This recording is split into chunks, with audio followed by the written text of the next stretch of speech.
요한계시록 2장입니다. 2장.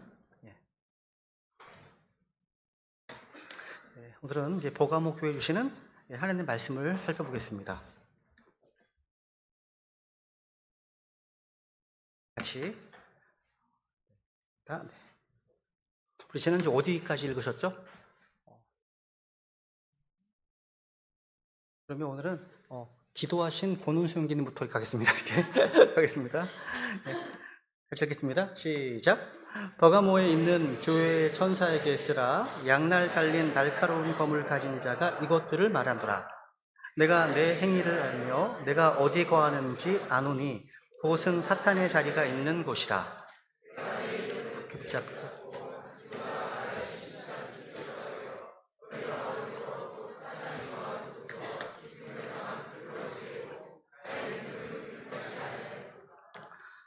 우리 주님께서는요, 그 소아시아에 있는 7지역의 이제 교회, 7지역 교회에 편지를 보내셨습니다.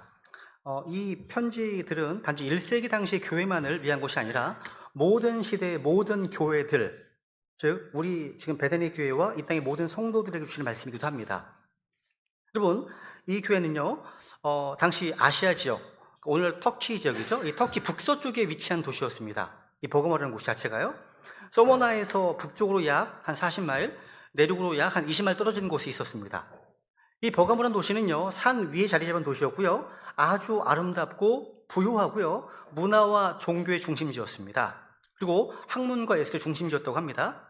이 버가모에는 세계적으로 유명한 도서관이 하나 있었는데요, 이 당시 무려 20만 권의 장소를 보유하고 있었습니다.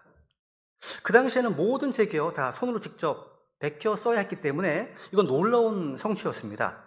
이 도서관이 이제 그 당시 여러분 잘 아시는 이집트 알렉산드리아 도서관과 경쟁 관계였다고 해요.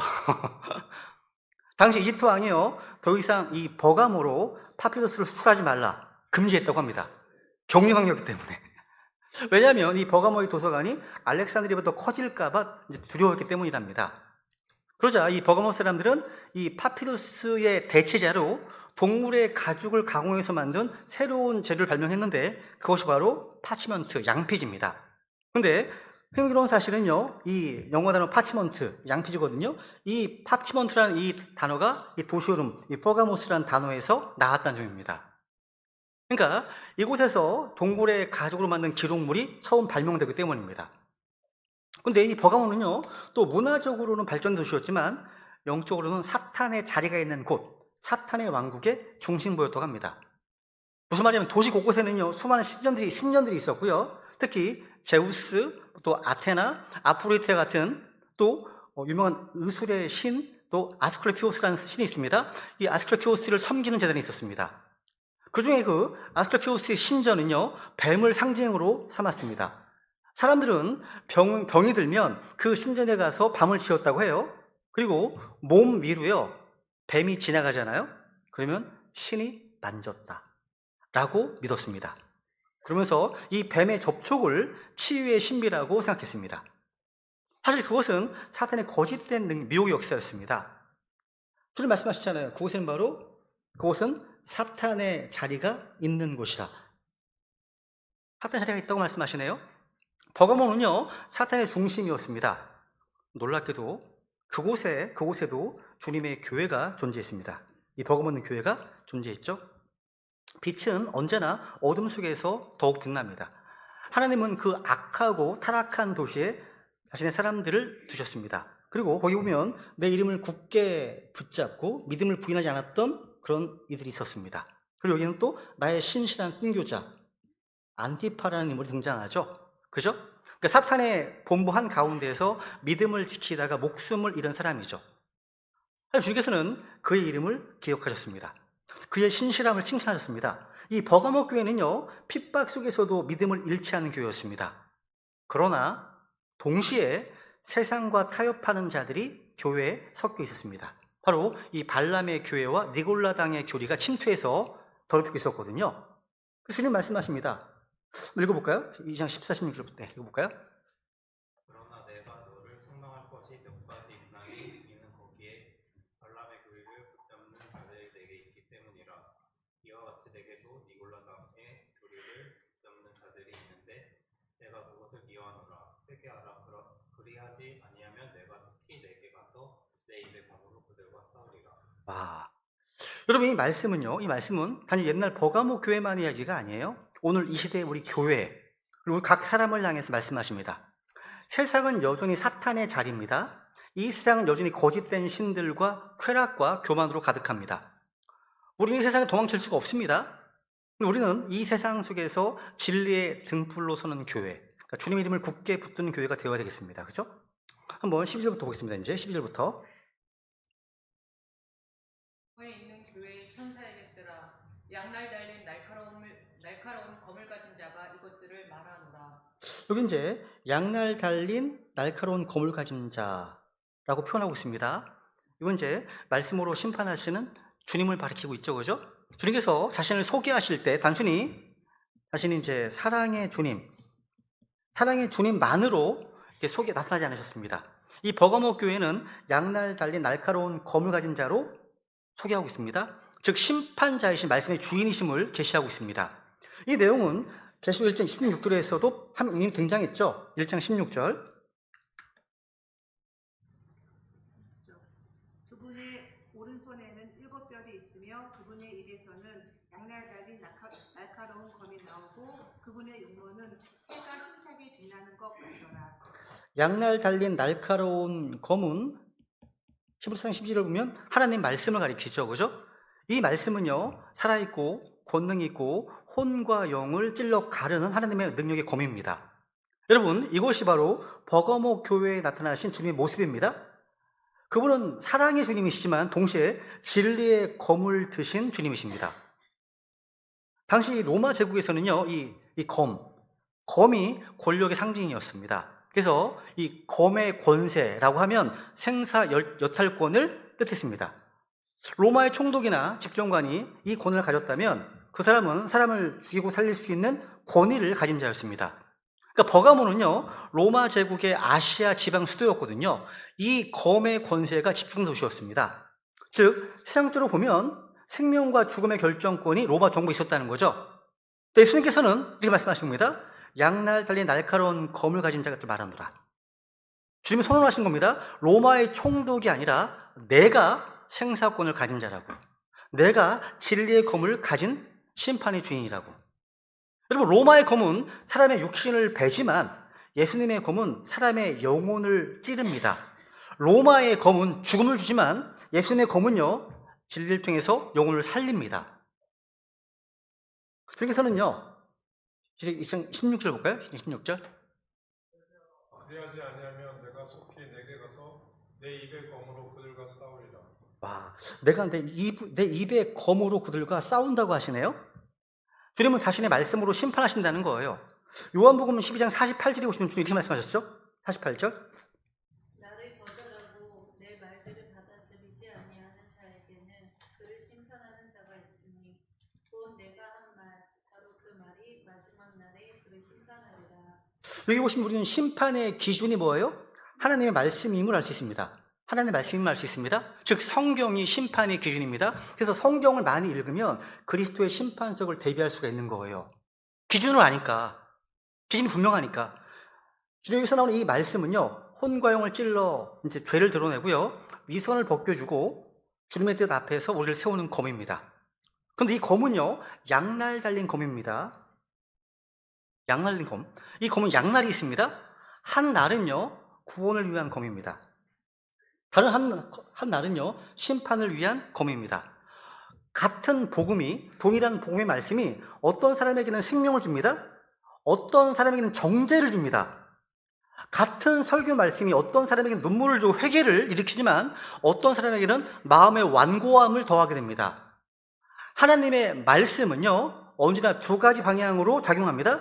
그걸 믿고 받아들이는 자에게는 생명의 검이 되고요, 그걸 거부하면요, 심판의 검이 됩니다. 그래서 그래서 6장 17절 볼까요? 17절요. 구원의 투구와 성령의 검, 곧 하나님의 말씀을 취하라. 하나님의 전신갑주가 유일한 공격용 무기죠. 그렇죠? 성령의 검, 곧 하나님의 말씀을 취하라. 여러분이 하나님의 말씀을 읽고 마음속에 많이 저장해 놓지 않으면 공격용 무기가 없는 거예요. 싸울 게 없는 거죠. 100점 100패죠, 그러면. 그죠? 전쟁할 때 상대편 나라를 무장해제시키면 전쟁 끝난 거예요. 근데 우리가 가장 중요한 공격 무기를 하는 말씀입니다. 성령의 검입니다. 이 검으로 싸우는 거죠. 여러분, 우리 크리스찬들은요, 이성이나 논리로 싸우는 사람이 아닙니다. 우리는 말씀의 검으로 싸워야 됩니다. 말씀의 검으로요. 한번 13절로 가겠습니다. 13절로 가겠습니다. 13절. 3절. 내가 내 행위를 알며 네가 어디 가든지 어디 거하는지 아노니 그곳은 사탄의 자리가 있는 곳이라. 네가 내 이름을 굳게 붙잡고 안디바가 나의 신실한 순교자가 되어 너희 가운데서 곧 사탄이 거하는 곳에서 죽임을 당한 그 당시에도 나의 믿음을 부인하지 아니하였도다.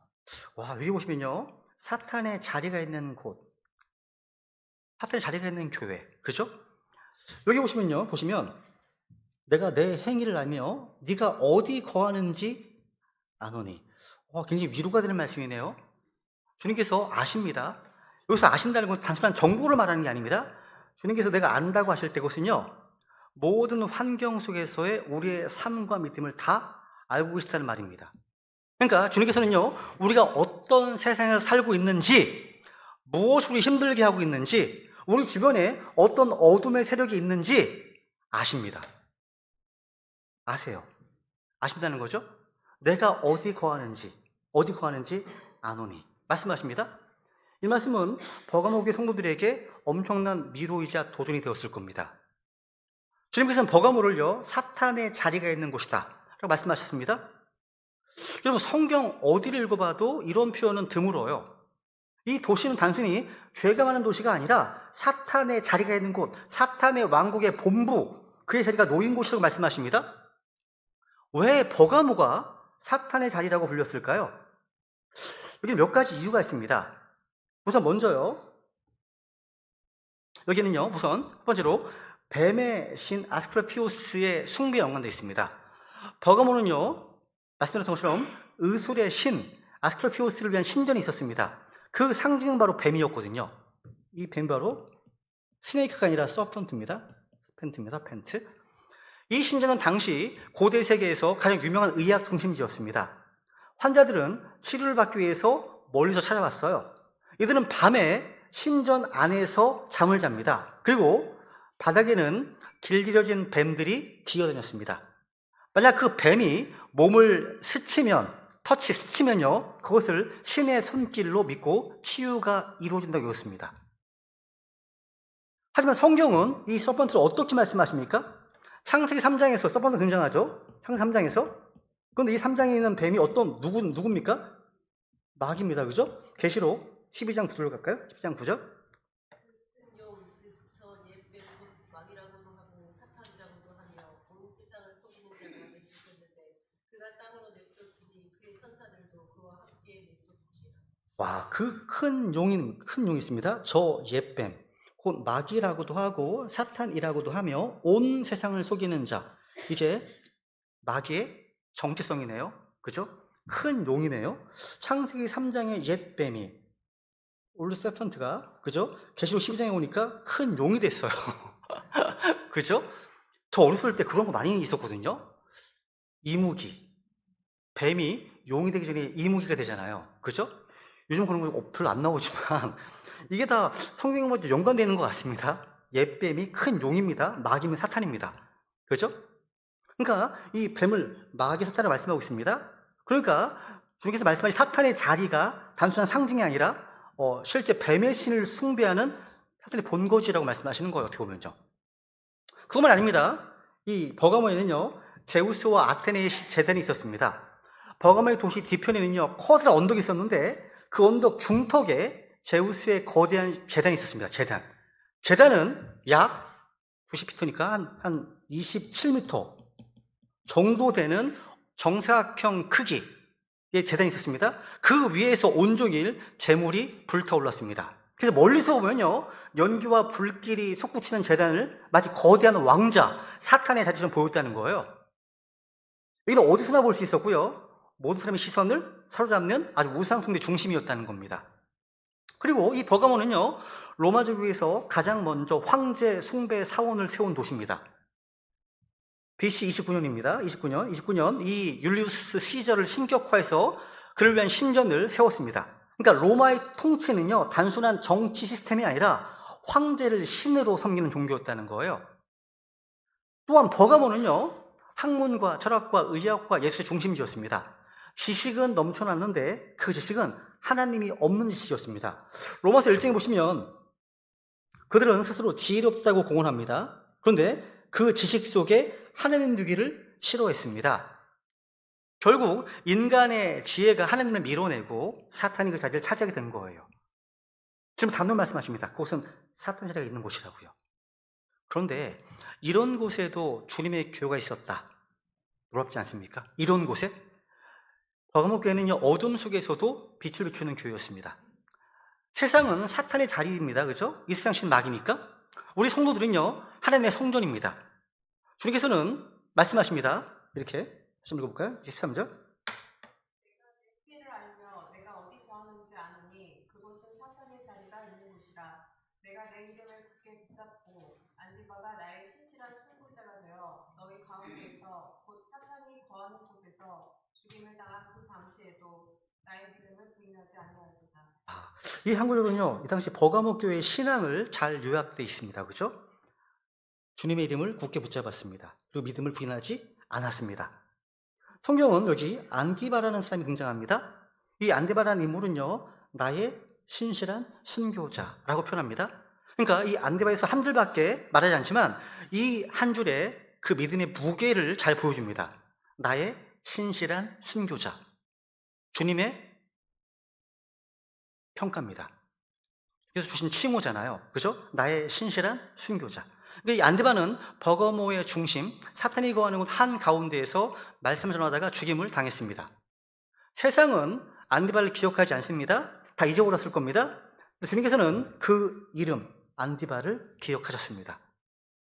이 안디바라는 이름 자체의 뜻은요, 모두를 거슬러 선 사람, 이런 뜻입니다. 그러니까 세상의 조류에 타협하지 않고 진리의 편에 섰던 사람이었습니다.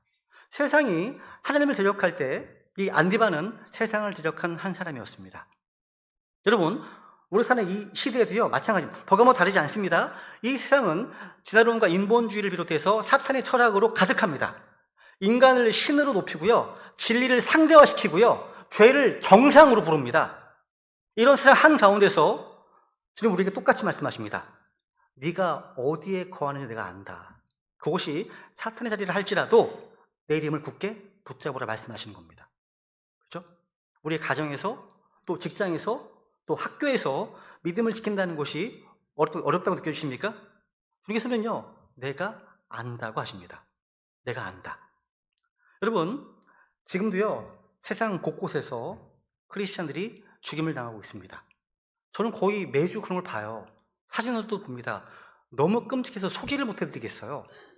여러분, 최근에 나이지리아에서는요, 이 플란이라고 하는 무슬림 극단주의자에 의해서요, 기독교인들을 표적으로 학살을 자행하고 있습니다. 지금 현재도 마찬가지입니다. 그들이 이제 반복적으로 이제 공격할 때 외친 말이 알라후 아크바, 이런 구호입니다. 이건요, 종교적 동기에 기반 학살임을 보여주는 겁니다. 알라는 위대하다, 이런 거거든요. 지금 아프리카에서 가장 많은 기독교인들이 죽는 곳이 나이지리아입니다. 나이지리아요. 세계 그 오픈도어 선교회 보시면 기독교 박해순위 항상 10위권 앞에 있는 나라가 나이지리아예요. 1등은 뭐 부동의 북한이에요, 북한. 북한은 항상 1등입니다. 1등이에요. 근데 아프리카에서는 나이지리아가 가장 잔인하고 잔혹합니다. 순서가 이래요.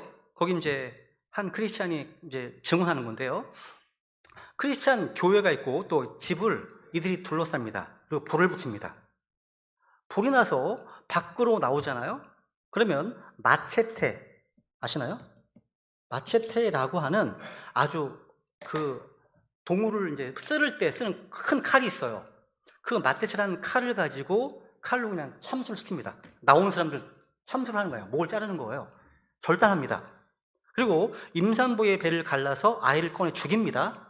그리고 공격하는 중에 알라후 아크바를 연호합니다. 이게 지금 최근에 일어난 일이에요. 이거 지금 말씀드리는 거예요. 만약 피해자가 도망치잖아요? 주변 마을까지 추격해서 살해합니다. 그리고 지역 군인과 경찰이 공모해서 소극적으로 방치합니다. 방치한다는 거예요. 이런 일이 지금도 계속되고 있습니다. 2021년에는 최소 통계된 것만 4,650명이 살해당했습니다. 크리스찬이에요, 다. 2012년도에는요, 5,000명 이상이 살해당했습니다. 그리고 계속 증가 추세입니다, 지금. 마을 단위가 통째로 지워지는 학살이 반복되고 있습니다. 이 학살에는 어디가 있는지 아십니까? 우리와 같은 성경을 믿는 침례 교인들, 킹제임스 성경을 믿는 인디펜던트 배프티스트 처치들이 있어요. 들어있어요. 거기 안에 포함되어 있습니다. 이 플라이 모슬림 극단주의자들에 의해서 마을 중 일부가 동침례 교회와 성경을 믿는 교회들이 포함되어 있습니다. 거기 나와 있어요. 바이블 빌리빙 처치라고 되어 있고요. 인디펜던트 처치라고 되어 있습니다. KJV 올리라고 되어 있고요. 이런 일이 일어나고 있습니다, 지금. 그러니까 이 플라니 그 지하스트리 공산인 지역이요, 나이지리아의 중부 지역입니다. 그 지역은 대표적인 독립침례 교회와 복음적인 교회들이 그 지역에 존재해요. 존재하는 교회입니다. 그런데 얘네들은요, 이 지하디스트 얘네들은요, 이런 교회들이 있는 마을들을 표적으로 삼고 있습니다. 왜냐하면 이 교회들이요, 예수 그리스도를 유일한 구원자로 선포하고 있고요, 무슬림 배경의 사람들을 개종시키는 일을 하기 때문입니다. 타겟이 되는 거예요. 그리고 이슬람의 폭력성을 공개적으로 비판하기 때문에. 그래서 공격 대상 우선순위가 된다는 거예요. 그래서 트럼프 대통령이 나이지리아에 군사조치를 취할 수 있다라고 언급하기도 한 겁니다. 하도 심각하니까. 사진 안 보여드릴게요. 전 되게 마음 아팠습니다. 이런 크리스천이 지금도 죽어가고 있구나. 같은 믿음의 지체들인데. 이게 과거 교회에서 폭세 선교사 예배 있는 것이 현재도 지금 진행되고 있습니다. 지금은요, 이게 실시간으로 막 보고가 되고 실제 막 보여요. 너무 잔인해서 보여줄 수가 없어요. 이게요. 주님께서는요, 그런 환경을 아세요. 그들의 눈물과 인내를 다 알고 계십니다. 여러분, 버가목 교회는 사탄의 자리가 있는 한 가운데서도요, 주님 이름을 굳게 붙들었던 교회였습니다. 이들은 진리의 검을 붙들고 거짓 세상 속에서 빛을 비추었습니다. 오늘 우리도 같은 부르심을 받았습니다. 그래서는 네가 내 이름을 굳게 붙잡으라. 내가 네 믿음을 알고 내가 사는 것을 안다. 말씀하십니다. 세상은 여전히 사탄의 자리입니다. 그런데 우리는 주님의 교회로서 베다니 침례 교회는 여전히 그 한글 서 있는 겁니다. 그죠? 14절로 가겠습니다. 14절.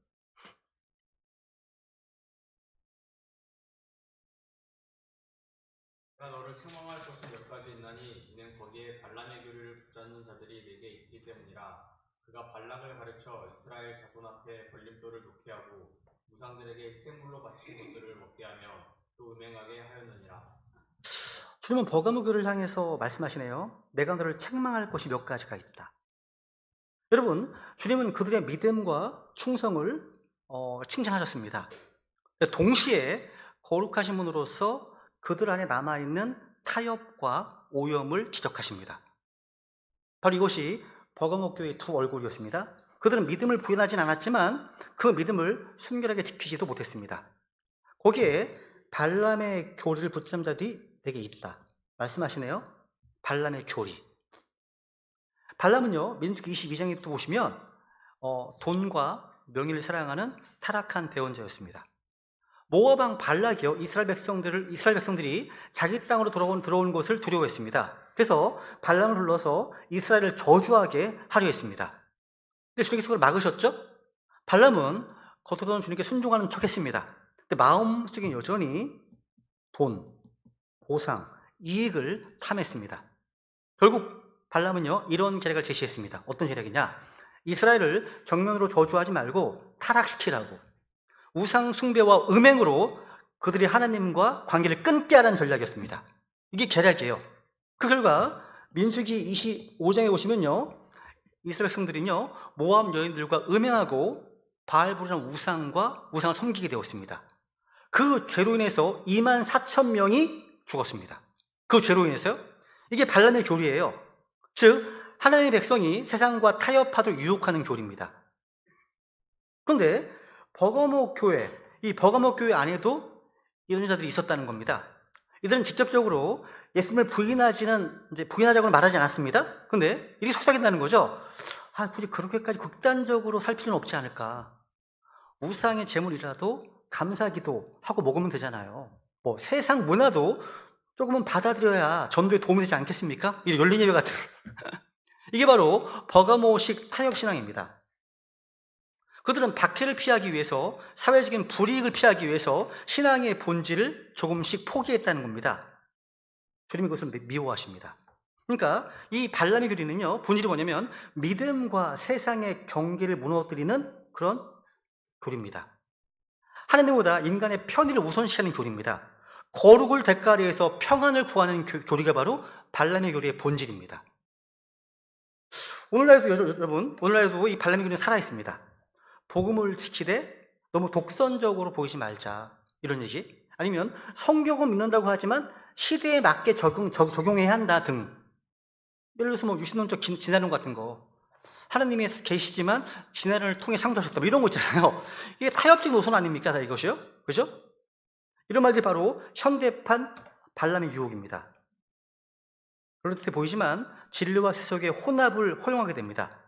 이 버가모 교회는요, 사탄의 자리라고 하는 외부의 박해, 압력 속에서는 믿음을 지켰습니다. 하지만 내부에서 작은 타협이 싹트고 있었습니다. 세상과의 타협이라고 하는 발람의 교리는요, 외부의 핍박보다 더 무서운 겁니다. 내적 부패거든요. 내부에서 이루어지는 거니까. 그죠? 교회가 세상과 타협할 때 교회는요, 세상을 변화시키는 빛이 아니라 오히려 세상에 물드는 어둠이 되어버립니다.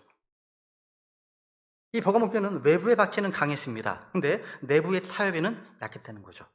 주님께서는 이렇게 말씀하십니다. 계속 16절. 칭찬과 함께 이렇게 말씀하셨죠? 까지 아니하면 내가 속히 내게 가서 내 입의 검으로 그들과 싸우리라.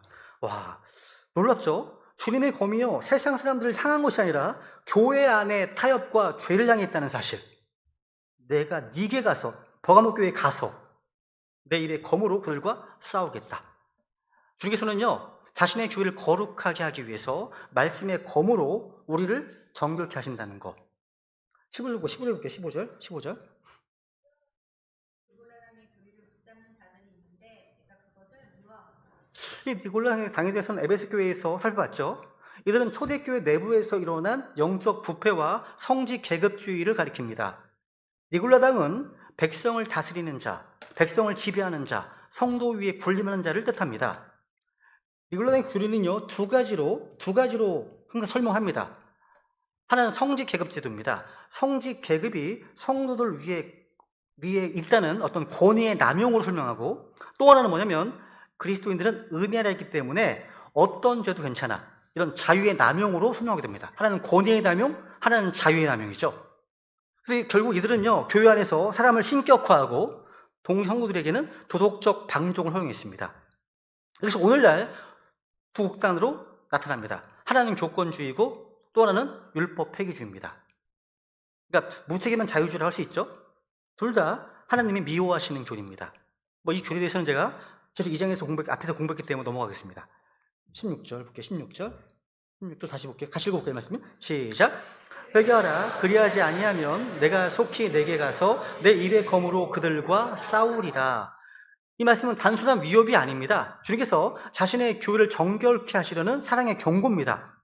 주님께서는 죄와 타협으로 물든 교회를 다시 거룩하게 세우시는 분이시죠. 회개하라. 교회에게 회개하라. 이 명령은 구원받은 교회를 향한 주님의 음성입니다. 방향을 돌이키라는 거죠. 생각을 바꾸라는 거죠. 버가모 교회는 외부의 박해에는 굳건했는데 내부의 타협 앞에서는 느슨해졌습니다. 그래서 주님 말씀하십니다. 회개하라. 그리하지 아니하면 내가 그다음 속히 너에게 가서, 속히 너에게 가서, quickly. 이 말은요, 주님의 임박한 징계를 가리킵니다.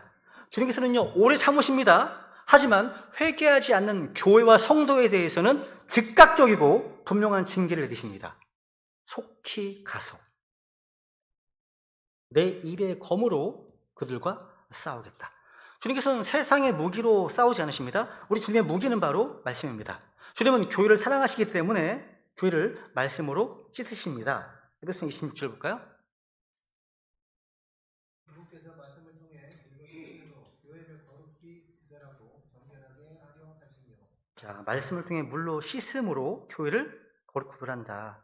지금 이렇게 한다 말씀하시네요. 말씀의 검은요, 죄를 드러내는 역할도 하고 또 죄를 도려내는 역할을 하기도 합니다. 교회가 회개하지 않으면 주님은 자신의 입의 검으로 교회 안의 죄를 도려내십니다.